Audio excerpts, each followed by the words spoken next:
আল্লাহ রাব্বুল আলামিন বলেন ফাইন্না মাআল উসরি ইসরান ইন্না মাআল উসরি ইসরা। এই আয়াত আমি জন্মের পর থেকে আমরা অনেকেই পড়েছি। এখানে গুরুত্বপূর্ণ কয়েকটা আশার সঞ্চার করার জন্য মেসেজ আল্লাহ দিয়েছেন, যেটা আমি এর আগে নিজেও জানতাম না।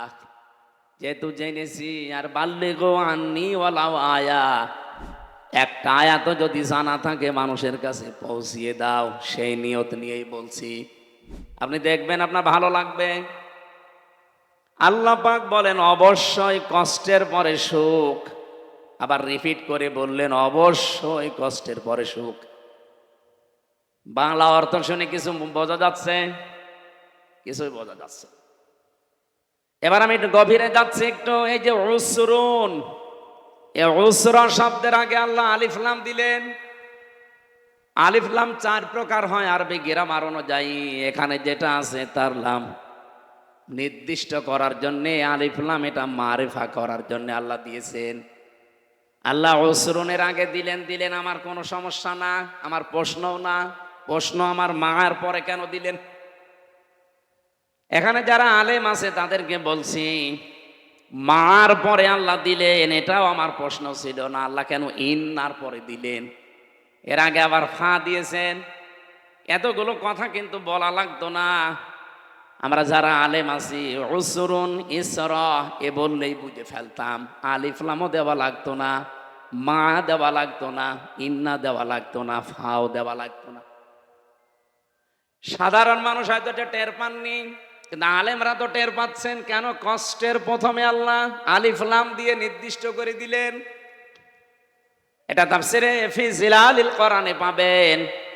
আল্লামা সাইয়্যিদ কুতুব রহমাতুল্লাহ আলাইহি লিখেছেন, আল্লাহ উসরুনের আগে আলিফ লাম দিয়ে, এর আগে মা দিয়ে নির্দিষ্ট করে দিয়েছেন অবশ্যই যদি কেউ একটা কষ্ট দুনিয়ায় সহ্য করে, আর ওই কষ্টটা যদি তিনটা কারণে হয়, একটা কষ্টের সাথে সাথে আমার আল্লাহ, যেহেতু মা মানে সাথে সঙ্গে, ওই একটা কষ্টের সাথে আল্লাহ কমপক্ষে 10 থেকে 70টা শান্তি জড়িয়ে রেখেছেন।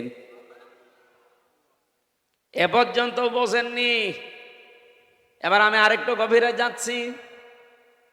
এই পৃথিবীতে কষ্ট পেলে আপনাকে আল্লাহ 10 থেকে 70টা শান্তি, সুখ, কল্যাণ দিয়ে দেবে না, বিষয়টা এমন না। কষ্টটা যদি আপনি 3 কারণে পেয়ে থাকেন। কয় কারণে? আমি যা বলছি বিশেষ করে ফি জিলালিল কোরআনে পাবেন বেশি, আর তাফসিরে বাইজাবি থেকে ওই আরবি গ্রামের কোডগুলো পাবেন। জেলখানায় 3টা বছর আমি বেশিরভাগ পেয়েছিলাম, যেহেতু এই 2টা তাফসির ফি জিলালিল কোরআন আর তাফহিমুল কোরআন, এই জন্য এইগুলো আমার আয়ত্ত আছে একটু বেশি। অন্যান্যগুলো তো পড়তে পারি নাই। সাইয়্যিদ কুতুব রহমাতুল্লাহ আলাইহি বলেন 3টা কষ্টের পরে, 3টা কারণের পরে যদি আপনি একটা কষ্ট সহ্য করতে পারেন দুনিয়ায়, মাস্ট বি, অবশ্যই এ দুনিয়া আখেরাত মিলে আপনাকে আল্লাহ 10 থেকে 70টা শান্তি ভোগ করাবে। বলেন তো কষ্ট সহ্য করা লাগবে কয়টা? না, 3টা বছর মানে ওসরুন এর আগে আলিফ লাম দিয়ে নির্দিষ্ট করে দিলে একটা। কয়টা? আবার বলছে কষ্ট কয়টা, কারণ কয়টা? 3টা। বলেন বলেন। যে কোনো কারণে কষ্ট পাবেন, আপনি শান্তি পেয়ে যাবেন না। হাসিনাও তো কষ্ট পেয়েছিল যাবার দিন, কি কান্না দেখেছি। আমার তো মনে হচ্ছিল স্বামী মরে গেল, ওভাবে কানে নাই। যাই হোক, কষ্ট পেয়েছে এই জন্য কেঁদেছে। এই মানুষের কষ্ট দেখে হাসতে নেই, তো কান্নাকাটি আপনিও করেন। যেহেতু সে কষ্ট পেয়েছে বলে কেঁদেছে, তার এই কষ্টের সাথে আল্লাহ 70টা সুখ বরাদ্দ করে রেখেছেন, এটা আপনি কোরআনে নেই। আমি এই জন্য 3টা কারণ পড়লাম তাফসিরে। 1 নম্বরে যদি আপনি দুনিয়াতে কষ্ট পেয়ে থাকেন আল্লাহর জন্যে, 2 নম্বরে আপনার কষ্ট যদি হয় রাসূলুল্লাহর জন্যে, 3 নম্বরে আপনার কষ্ট যদি হয় মানবতার জন্যে। বলেন তো উনি যেদিন চলে যায় এই 3টার একটাও ছিল? ওনার কষ্ট আল্লাহর জন্যে না, রাসূলুল্লাহর জন্যেও না, মানবতার জন্য তো নাই। যদি মানবতার জন্য কষ্ট পেতেন তাহলে 2732 জন মানুষ মেরে ফেলতেন না। তাহলে মাস্ট বি, যেহেতু আল্লাহ ইন্না দিয়েছেন, এজন্য আমরা বিশ্বাস করি যারা দুনিয়াতে একটা কষ্ট আমরা সহ্য করেছি, কেউ আল্লাহর জন্যে, কেউ রাসূলুল্লাহর জন্যে, কেউ মানবতার জন্যে, দুনিয়া আখেরাতে অবশ্যই আল্লাহ 70টা করে শান্তি আমাদেরকে সামনে দিয়ে রেখেছেন। এটা অবশ্যই আপনি দুনিয়া আখেরাত মিলে পাবেনই, এজন্য আল্লাহ রিপিট করেছেন। এবার সিস্টেম অপর পৃষ্ঠায় দেখুন, আপনি যদি দুনিয়াতে একটা সুখ ভোগ করেন, এদিকে তাকান, আপনি যদি একটা সুখ দুনিয়াতে ভোগ করেন, আর এই সুখটা যদি হয় অবৈধ সুখ, এক একটা সুখের জন্য কমপক্ষে আপনাকে 70টা করে কষ্ট দুনিয়া আখেরাতে ভোগ করা লাগবে। সুখ কয়টা? আরো জোরে, সুখটাকে বৈধ না অবৈধ? আপনি যদি সুখটা বৈধভাবে ব্যবহার করেন, পৃথিবীতে ভোগ করে যান, আপনার জন্য 70টা অশান্তি, দুঃখ, কষ্ট না নেই। কিন্তু সুখ যদি অবৈধ হয়, অবশ্যই আপনার জন্য 70টা কমপক্ষে দুনিয়া আখেরাত মিলে অশান্তি, দুঃখ, কষ্ট, অপমান, অপদস্থ এগুলো রেডি হয়ে আছে। মাল উসরি ইসরা, একটার পর একটা পেতে থাকবেন।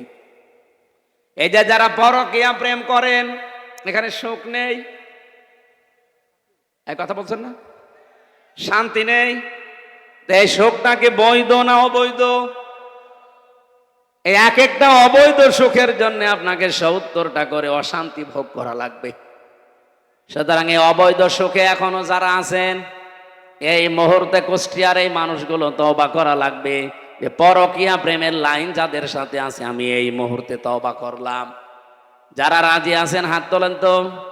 আরে আল্লাহ, মিডিয়া আছে, নাউজুবিল্লাহ, এই কুষ্টিয়া তো বদনাম হয়ে যাবে। আপনারা সবাই এই লাইনে আছে।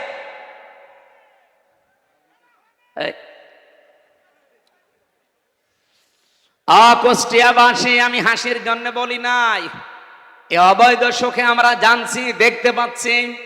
আজ হাজার হাজার মানুষ মনে হচ্ছে 180 মাইল বেগে দৌড়াচ্ছেন, 2-3টা ছেলে মেয়ের মা, এরপরে উনি চলে যাচ্ছে আর একজনের সাথে। উনি অবশ্যই সুখ শান্তি সেখানে কিছু না কিছু পেয়েছেন। এক কথা বলছেন না কেন? আর ওই সুখটা কি অবৈধ না বৈধ? এরকম অবৈধ সুখে যারা আছেন, এখনই থামেন ওখানে, এক্ষুনি থেমে যান, ফুল স্টপ। নাই তো একটার জন্য দুনিয়া আখেরাত মিলে আপনি 70টা অশান্তি, দুঃখ, কষ্ট ভোগ করা লাগবে। এবার আমি বাস্তব একটা কথা বলছি, এদিকে তাকান। এই 15.5 বছরে যারা দায়িত্বে ছিলেন, বলেন তো এই ক্ষমতা কি বৈধ ছিল না অবৈধ? অবৈধ ছিল, তার বাস্তব প্রমাণ আমি নিজে। আমার 33 বছর এখন বয়স, 92-তে আমার জন্ম। 18 বছর থেকে যদি আমি ভোট দেওয়া আরম্ভ করতাম, 3 বার ভোট দিতে পারতাম, একবারও পারি নাই। একবার না জেলে ছিলাম, মাফ করে দিলাম, বাকি 2 বার, বলেন, বাকি 2 বারও পারি নাই। তার মানে এই 3 টার্মে কোনো ভোট হয়নি। হয়নি তার প্রমাণ আপনাদের এখানে যিনি ছিল উনি। কথা বলছেন এখানে। অথচ তারা কিন্তু সুখ পেয়েছে, শান্তি পেয়েছে। এই আমলা বাজারে কত সুখ তারা ভোগ করেছে। মেরপুর ভেড়ামারা মিলে কত সুখ তারা ভোগ করেছে। বলেন তো এই সুখ, এই শান্তিগুলো কি বৈধ না অবৈধ ছিল? তাহলে এক একটা অবৈধ সুখ ভোগ করেছেন যারা, সে যেই হোক, একটার জন্য কমপক্ষে 70টা করে অশান্তি আপনার জীবনে আল্লাহ দেবে। এরপরে আপনি শর্ট করে ঢুকে পড়বেন। আপনি কি বোঝেন না হা করে আছেন? অনেকে দেখছি না, যেই বলে যে আমি শর্ট করে আসতেছি, কিছু মানুষ পাগল হয়ে যায়, মনে হচ্ছে এখনই হয়ে যাবে। আরে ভাই, কোরআন শরীফের আয়াত, এক একটা সুখ যারা অবৈধ ভোগ করেছেন, 70টা অশান্তি আপনার জীবনে আল্লাহ দেবে। এরপরে তো শর্ট করে আসবেন, এসে আপনি শান্তি পেয়ে যাবেন। তা আমরা কি ঘোড়ার ঘাস কাটছি? আমরা যে 15.5 বছরে এত কষ্ট পেলাম, এক একটা কষ্টে যদি 70টা শান্তি থাকে, তা আমাদের তো এখনো এত শান্তি হয়নি। এই কথা বলছেন না কেন? আর আমার যতটুকু বিশ্বাস এই বাংলার মানুষের ওপরে, আমরা এই দেশে তখন পরিপূর্ণ সুখ পাবো, শান্তি পাবো, যখন 56,000 বর্গ মাইলে আল্লাহর কোরআন কায়েম হয়ে যাবে। এর আগে আমরা কি সুখী হতে পারি? আরো জোরে বলেন, পারি না। এই জন্যই আমরা চাচ্ছি জনাব আব্দুল গফুরের মতো যদি 300 এমপির ভেতরে 151 জন কোরআন বুকে নিয়ে এবার সংসদে ঢুকতে পারে, প্রথম অধিবেশনে যদি বলে মাননীয় স্পিকার আমরা নামাজের বিল চাই, উনি যদি বলেন হাত তোলেন, একবারে যদি আব্দুল গফুর সাহেবের মতো 151 জন হাত তুলে ফেলে, আল্লাহর কসম ওই দিনই নামাজ কায়েম হয়ে যাবে। 18 কোটি মানুষ নামাজ পড়তে বাধ্য। আপনি ভোট দিয়েছিলেন মাত্র আব্দুল গফুরকে একটা, ওই দিন যদি নামাজ কায়েম হয়ে যায় 18 কোটি মানুষ নামাজ পড়বে বাংলার জমিনে। একটা ভোটের কারণে প্রতিদিন 18 কোটি মানুষের সওয়াব আপনি পাবেন। এটা আমি বানিয়ে বললাম না, মানে কোথায় আছে আন্দাজে? সূরা আন-নিসা 5 নম্বর পারার 10 নম্বর পৃষ্ঠার 10 নম্বর লাইনের 85 নম্বর আয়াতে আছে, মাইয়াশফা শাফাআতান হাসানাতান ইয়াকুল্লাহু নাসীবুম মিনহা ওয়া মাইয়াশফা শাফাআতান সাজ্জিয়াতান ইয়াকুল্লাহু কিফলুম মিনহা ওয়া কানা আল্লাহু আলা কুল্লি শাইইন মুকিতা। বলেন আমিন। আল্লাহ পাক বলেন, এই পৃথিবীতে কোনো মানুষ যদি একটা ভালো কাজে সুপারিশ করে, সাহায্য করে, ভোট দেয়, রায় দেয়, সমর্থন দেয়, পেছনে থাকে, এখানে 33টা অর্থ আছে। আপনি পেছনে থাকবেন, রায় দেবেন, সমর্থন জানাবেন, ভোট দিয়েছেন, যাই বলেন, একটা ভালো কাজ করে ওই লোকটা যে সওয়াব পাবে, আপনি শুধু সমর্থন জানিয়ে সেই সওয়াব পাবেন। উনি যেহেতু একটা ভোট নিয়ে আজকে আপনার দ্বারা এরকম 151 জন যদি সত্যি বাংলার জমিনে যেতে পারে সামনে, ওনারা প্রথম যে বলবে না যে আমরা বাবার আইন চাই, বলবে? ওনাকে বলবে যে আমরা ডাল খেতে চাই, আমরা বাবা খেতে চাই। কি বলবে সর্বপ্রথম? যে আমরা নামাজের বিল চাই, কারণ এইটাই তাদেরকে কোরআন জানিয়েছে, আল্লাযীনা ইম্মাক্কান্নাহুম ফিল আরদি আকামুস সালাহ। আমি যদি জমিনে শাসন ক্ষমতা আমার ইমানদার বান্দাদেরকে দেই, তারা সংসদের প্রথম অধিবেশনে নামাজের বিল পাশ করবে। আমি এই জন্যই বললাম, আপনি যদি এনারে বাদ দিয়ে মাগুরায় যিনি একজন আছে, এবার দেখে আসলাম, কালকে ছিলাম মাগুরাতে, ওনার নাম, এর আগে উনি ছিল বীরেন শিকদার। উনি যদি যায়, প্রথমেই তো বলবে যে মাননীয় স্পিকার আমরা নামাজের বিল চাই। কি কথা বলছেন এখন? উনি কে চাবে সেটা ওনার ব্যাপার, আর আমরা হালকা জানি। উনি জীবনেও এ কথা বলবে না যে আমরা নামাজের বিল চাই। নামাজের পরে আল্লাহ দিয়েছেন ওয়া তাবুজ যাকাত, তারা বলবে আমরা যাকাত ভিত্তিক অর্থনীতি কায়েম করতে চাই। যাকাত ভিত্তিক অর্থনীতি যদি কায়েম হয় এই দেশে, আল্লাহর কসম করে আপনাদেরকে আমি গ্যারান্টি দিতে পারি, এই কুষ্টিয়াতে যাকাতের শাড়ি বিতরণ করা লাগবে না। বাংলাদেশ জামাত ইসলামী কুষ্টিয়া জেলা শাখার পক্ষ থেকে বিভিন্ন জায়গায় আমরা দেখতে পাচ্ছি যারা অভাবী, যে মানুষগুলো অসচ্ছল, তাদের বাড়িতে কর্মসংস্থান তৈরি করার জন্য কেউ গরু, কেউ সেলাই মেশিন পর্যন্ত কিনে দিচ্ছে। এটা জেলা জামাতের পক্ষ থেকে কিন্তু অলরেডি সারা বাংলাদেশে চলছে। এটা কুষ্টিয়াও হয়েছে কয়েকদিন আগে, হয়নি স্যার? 2 দিন আগেই হয়েছে মনে হয়। যাকাত ভিত্তিক অর্থনীতি সত্যি যদি কায়েম হয়, বাংলাদেশের অন্যান্য যে ব্যাংকিং ব্যবস্থাগুলো সবগুলো ইসলামী ব্যাংকের আদলে চলবে। আমরা অনেকেই কিন্তু জানি না যে ইসলামী অর্থনীতি এটা যে ইবাদত, আমরা অনেকে জানিও না, মানিও না। ইসলামী অর্থনীতিতে প্রায় 28টা পয়েন্ট আছে। এখানে যদি প্রশ্ন করা হয় আমার মনে হয় 8-10 জন বাদ দিয়ে অধিকাংশ মানুষ আমরা বলতেই পারবো না। অথচ আমাদের কাজ কারবার কিন্তু 180 মাইল বেগে চালাচ্ছি। কেউ যদি 1 টাকা পরিমাণে দুনিয়াতে সুদ খায়, সে মায়ের সাথে জেনা করে 33 বার। নাউজুবিল্লাহ বলে। কত হাজি সাহেব, কত আলেমকে পর্যন্ত আমরা দেখছি এরা ইসলামী ব্যাংকে কাজ কারবার করতে চায় না। ওরা করে সোনালী, রূপালী, চৈতালি ব্যাংক আছে, ওইটাও হবে। যত রকমের ব্যাংক আছে সব যদি জাকাত ভিত্তিক অর্থনীতি বাংলাদেশে কায়েম হয়, সব চলবে ইসলামী ব্যাংকের এই আদলে। ইসলামী ব্যাংক এখন পরিপূর্ণ পারছে না, তারপরও যে 28টা নিয়ম আছে আপনি দেখবেন। মিরপুরে ইসলামী ব্যাংক নেই? আপনি যে জিজ্ঞাসা করবেন মোশারাকা, মোদারাবা, মোরাবাহা, বায়ে সালাম, বায়ে ইস্তিসনা, বায়ে মুআজ্জাল, ওয়াহেদ, এরকম 28টা পেয়েছি আমি। আপনি সোনালীতে ওইটাই পাবেন, রূপালীতে ওইটা পাবেন, অগ্রণীতে ওইটা পাবেন, চৈতালিতে ওইটা পাবেন। সবগুলো এই নিয়মে চলবে। তখন পুরা অর্থনীতি হয়ে যাবে ইবাদত। আর ওনারা গেলে আমার বিশ্বাস নামাজের পরে যাকাতের বিল আনবে। যদি না আনে ভোট দেবেন না। কে স্যার আনবেন না? আপনাকে আনা লাগবে। আল্লাযীনা ইম্মাক্কান্নাহুম ফিল আরদি আকামুস সালাতা ওয়া আতাবুজ যাকাত ওয়া আমারু বিল মা'রুফি ওয়া নাহাউ আনিল মুনকার। আইন পাশ করে করে তারা ভালো ভালো কাজগুলো জারি করে দেবে। আর অন্যায় যেগুলো আছে, যেগুলো আমাদের চর্ম চোখে দেখতে পাই, এই অন্যায়গুলো তারা আইন পাশ করে বন্ধ করে দেবে।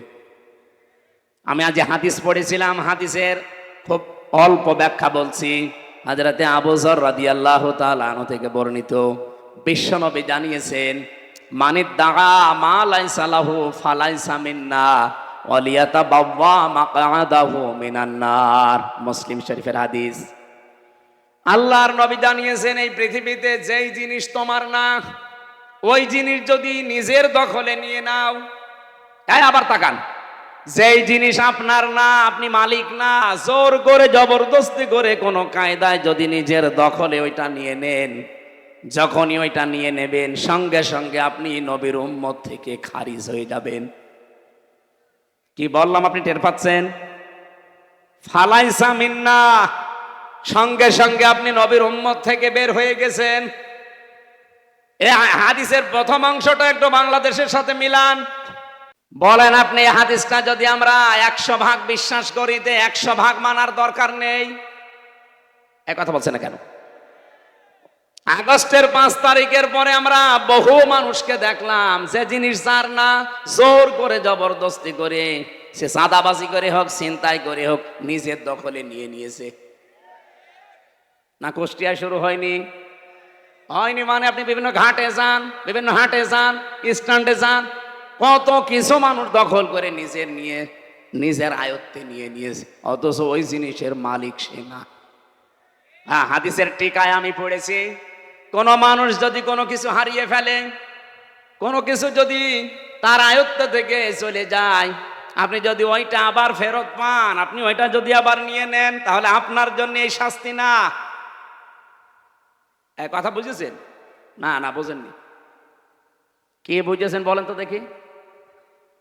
যেই জিনিস আপনারই ছিল কিন্তু আরেকজন নিয়ে নিয়েছিল, ওইটা যদি আপনি আবার ফেরত পান, আপনার জন্য হাদিসের প্রথম অংশটা না, ফালাইসা মিন্না আপনার জন্য না।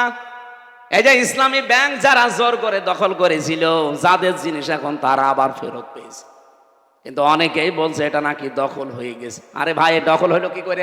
যার জিনিস সে ফেরত পেয়েছে। কথা বলছে না কেন? 15.5 বছর যারা চালিয়েছে ইসলামী ব্যাংকটি তাদের ছিল, যাদের ছিল তারা ফেরত পেয়েছে। এখানে দখল করার কি আছে? আমার জিনিস আমি পেয়েছি। কিন্তু যে জিনিস আমার না, ওইটা আমি দখল করে নিলাম। এই বাড়ি আমার না, বাড়ি আমি দখল করে নিয়েছি। হ্যাঁ, বাড়ি যদি আপনারই ছিল, 15.5 বছরে যদি দখল হয়ে যায়, আপনি আবার ফেরত নিয়ে নেন। হ্যাঁ, বুঝে ফেলিস? ঠিক আছে, আপনার মাথায় সমস্যা আছে। 2 নাম্বারের পয়েন্টটা কি ছিল? ওয়ালিয়াতাবাওয়া মাকআদাহু মিনান নার, সে যেন জাহান্নামে নিজের একটা স্থান তৈরি করে নিল। বলেন নাউজুবিল্লাহ। এটা হয়তো বাংলাদেশের জন্য হবে না, অন্য দেশের জন্য হচ্ছে। এই যে ভারতে আমাদের বাপ দাদারা যারা পূর্বপুরুষ, তারা হাজার হাজার বিঘা জমি জায়গা মাদ্রাসার নামে, মসজিদের নামে, খানকার নামে বিভিন্ন জায়গায় তারা ওয়াকফ করে দিয়েছিল। কিন্তু উগ্রপন্থী এই হিন্দুরা, সব হিন্দু না, উগ্রপন্থী যারা জঙ্গি সন্ত্রাসী, এ মোদির মরিদ যারা, তারা যে ওয়াকফ আইন বাতিল, একটা অবৈধ আইন তৈরি করে সব এখন তারা কিন্তু দখলে নিয়ে নিচ্ছে। সুতরাং হাদিস অনুযায়ী বলতে পারি এই উগ্রপন্থী হিন্দুরা সব জাহান্নামী। কারণ অন্যের জিনিস আপনি দখল করে নেবেন, মানে যে জিনিস আপনার না আপনি দখল করে নিলেন কেন? ইসরায়েলের দিকে তাকান, 1940 সালে তাদেরকে থাকতে দিয়েছিল, এখন আমরা যেমন রোহিঙ্গাদের থাকতে দিয়েছি এইভাবে। আর পৃথিবীর নিকৃষ্ট জাতি এই শয়তান ইহুদিরা এখন তাদেরকে এই দেশ থেকে তাড়িয়ে দিচ্ছে। যে জিনিস আপনার না আপনি জোর করে নিজের দখলে নেবেন। আপনি বিশ্বাস করতে পারেন, আপনি ইহুদির দাবি করেন, নাসারা দাবি করেন, আহলে কিতাব দাবি করেন, যাই করেন আপনি জাহান্নামী। এই হাদিস আমি বানালাম, বলেন বলেন।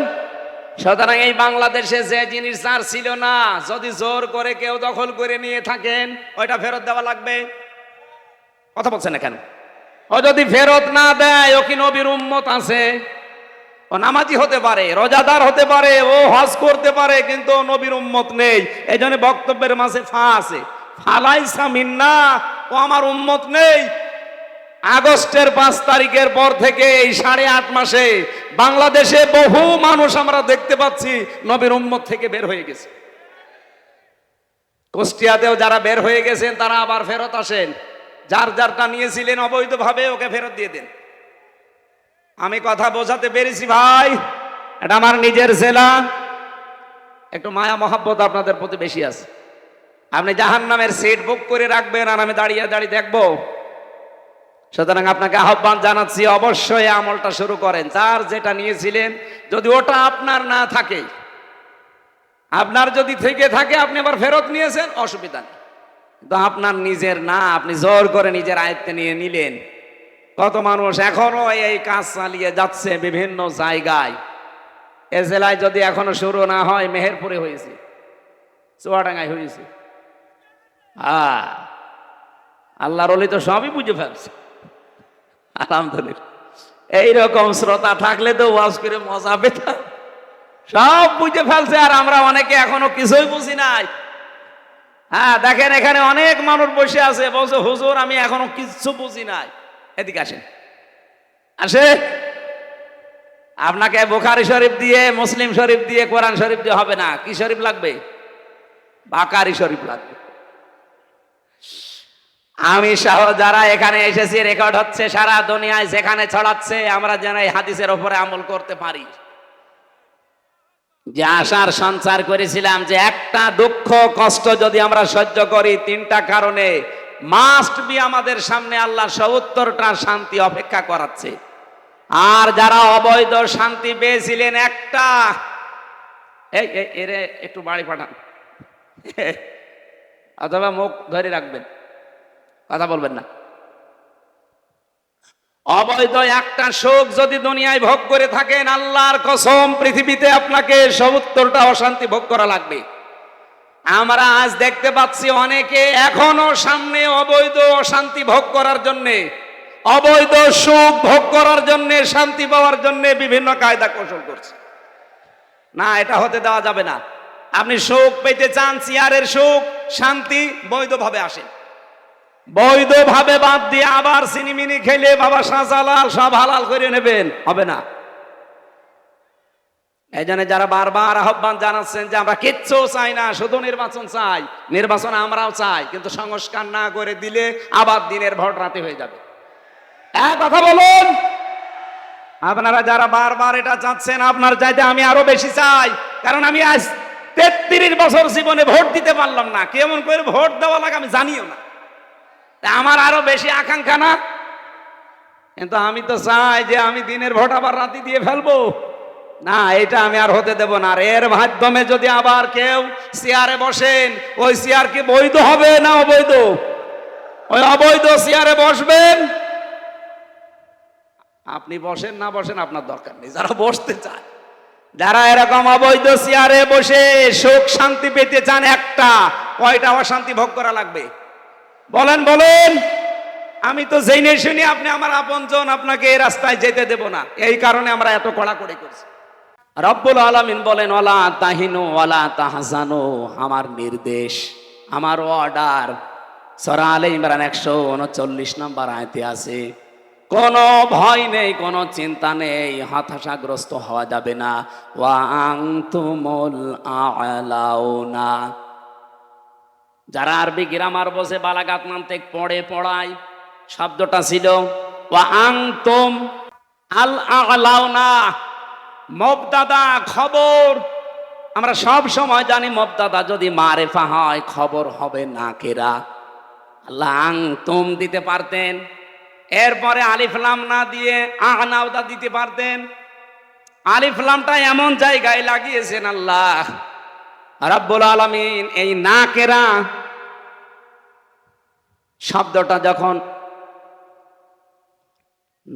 শব্দটা যখন নির্দিষ্ট হয়ে যায় আলিফ লাম দিয়ে, তখন ইফিদুল হাসরা, হসরের ফায়দা দেয়। বাংলা অর্থ তখন দাঁড়ায় এই পৃথিবীতে তোমরা বিজয়ী হবে। শুধু হবে না, শেষে হর্ষাই দেওয়া লাগবে। আল্লাহ বলেন চিন্তা তো নেই, ভয়ও নেই, তোমরাই বিজয়ী হবে। গ্যারান্টি দিচ্ছে কে? একটা শর্ত আল্লাহ শুধু লাগিয়েছেন, এই কারণে আমরা পারছি না। শর্তটা কি? ইন কুনতুম মুমিনিন, যদি মমিন হও। প্রশ্ন আসতে পারে আমি তো মমিন আছি, আমরা মমিন আছি, আমরা আব্দুল মমিন।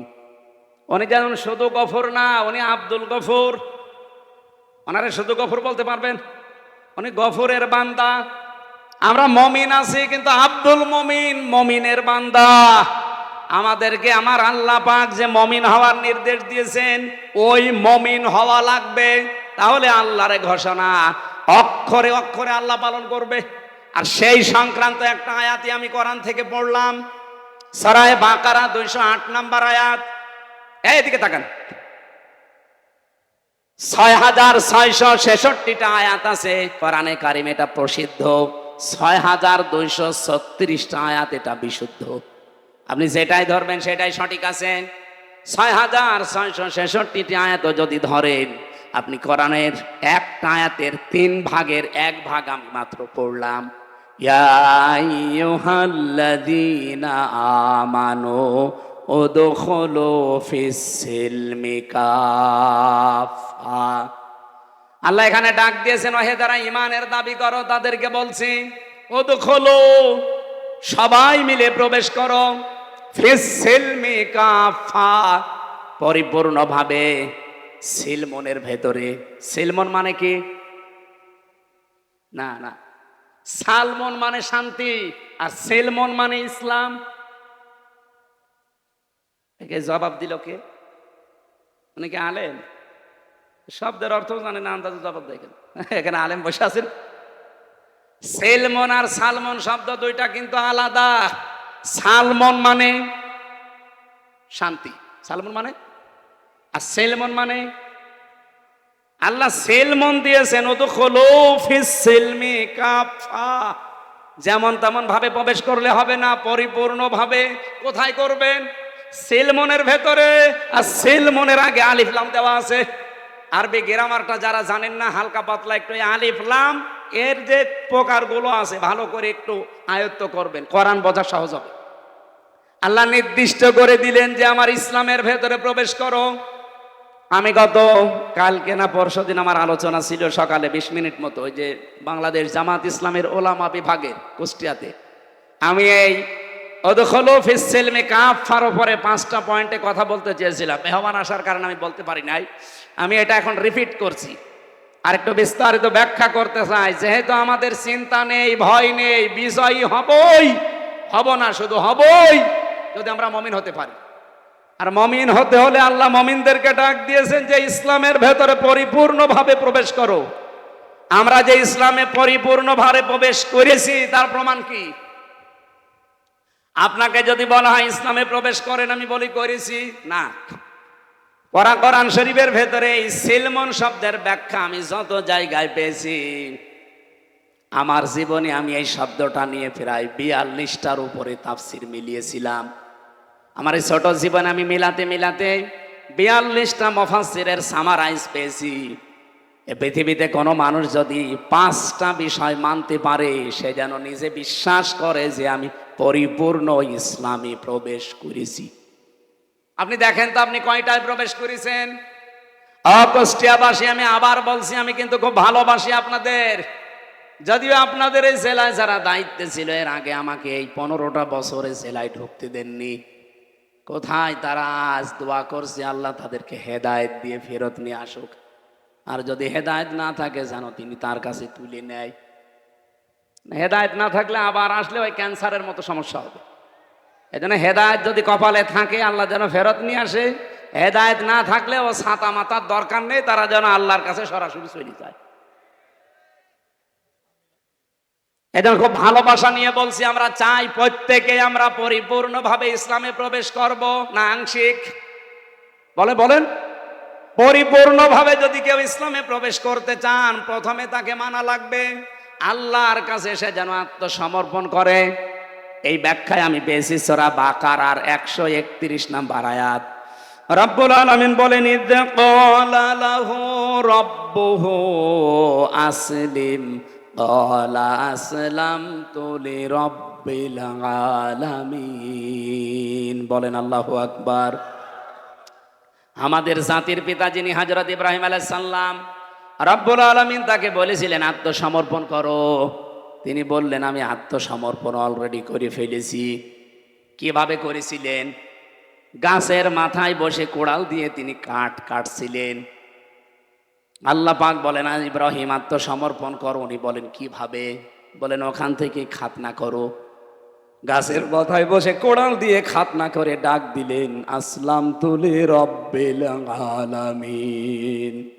মহাবিশ্বের প্রতিপালক ওই আল্লাহর কাছে আমি আত্মসমর্পণ করে ফেলেছি। শুধু করব তা না, আসলাম তো এটা মাঝি, আমি করে ফেলেছি।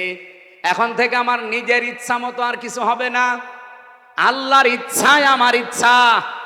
এইরকম মন যদি আপনি তৈরি করতে পারেন ইব্রাহিম নবীর মতো, উনি তার সন্তানদেরকেও এইটাই শিখিয়েছিলেন।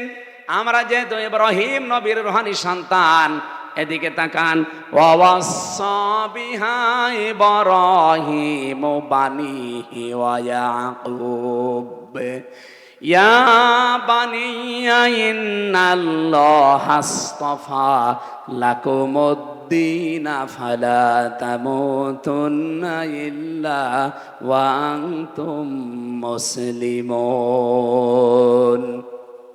স্মরণ করো ওই সময়ের কথা যখন তার সন্তান ইব্রাহিম আলাইহিস সালাম তার সন্তান ইয়াকুব,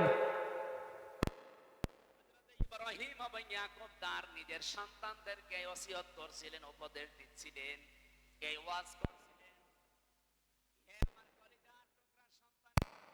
বোনাইয়া বলা হয় আদরের সন্তানকে, ইয়া বোনাইয়া বললেন হে আমার কলিজার টুকরার সন্তানেরা। আমরা যারা আমাদের সন্তানাদিকে ভালোবাসি, এই কথা বলে বলে তাদেরকে আপনি আজ ফেরত নিয়ে আসেন।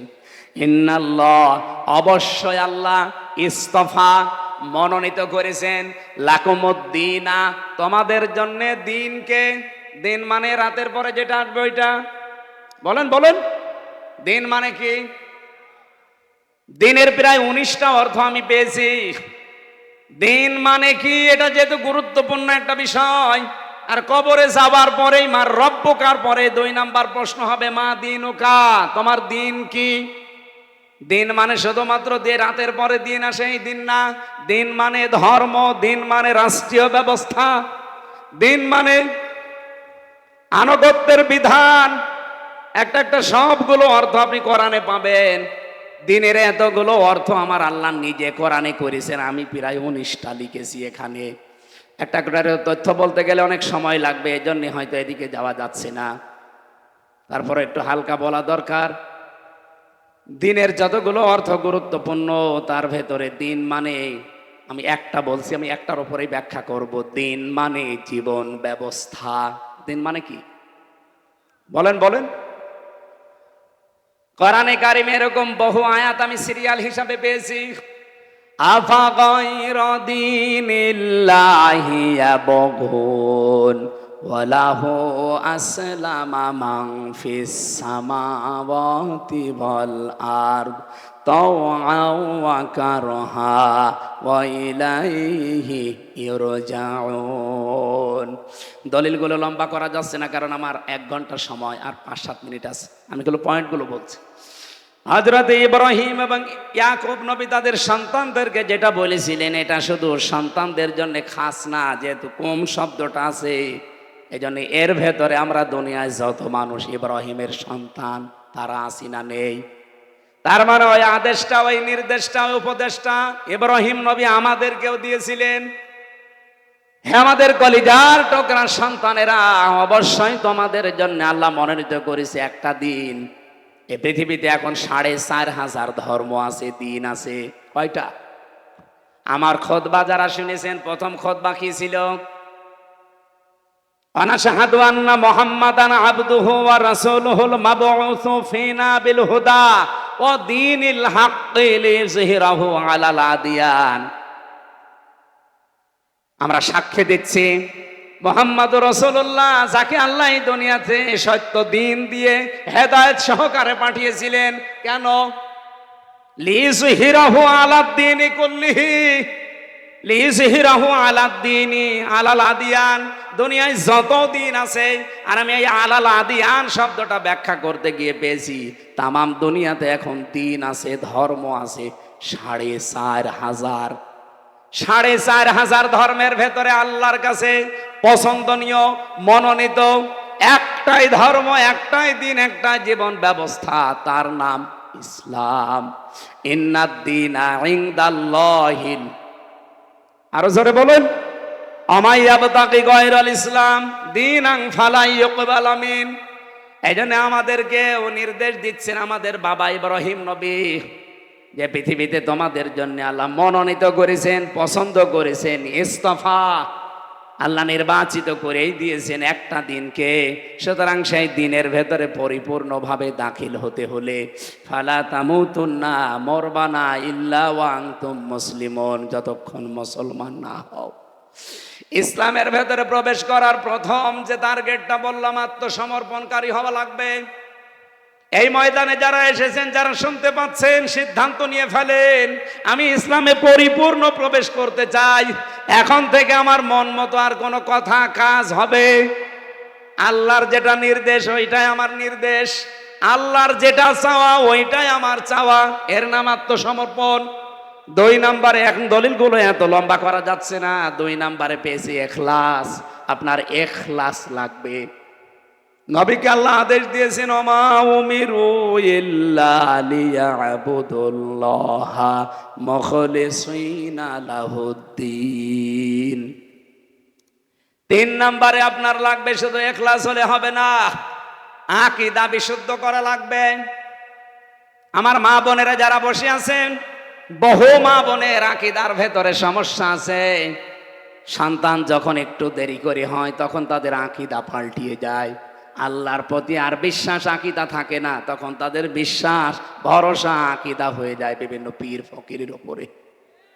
কবরে যায়, মাজারে যায়, তাবিজ নেয়, কত জায়গায় তারা দৌড়াচ্ছে সন্তানের ওসিলা করে।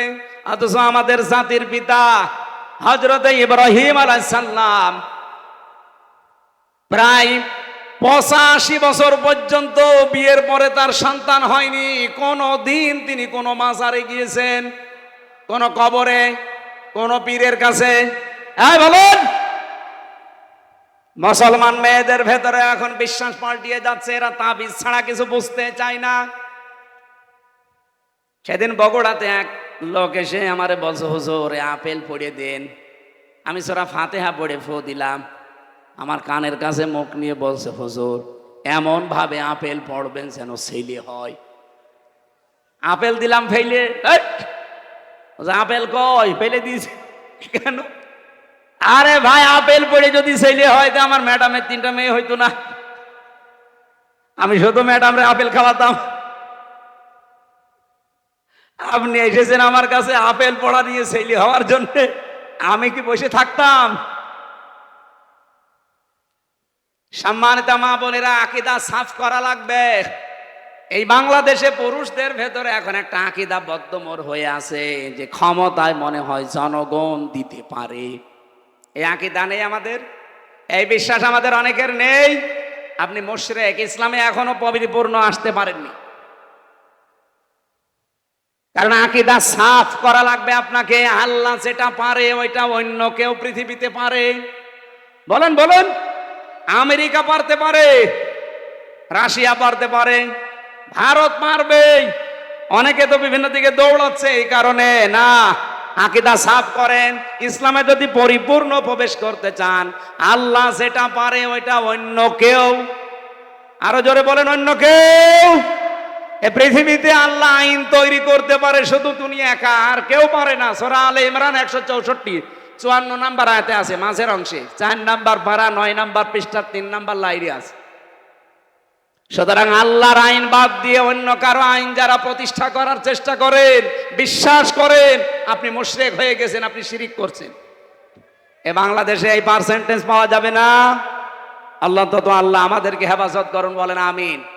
4 নাম্বারে, ইসলামে প্রবেশ করতে হলে আপনাকে উন্নত চরিত্রের অধিকারী হওয়া লাগবে।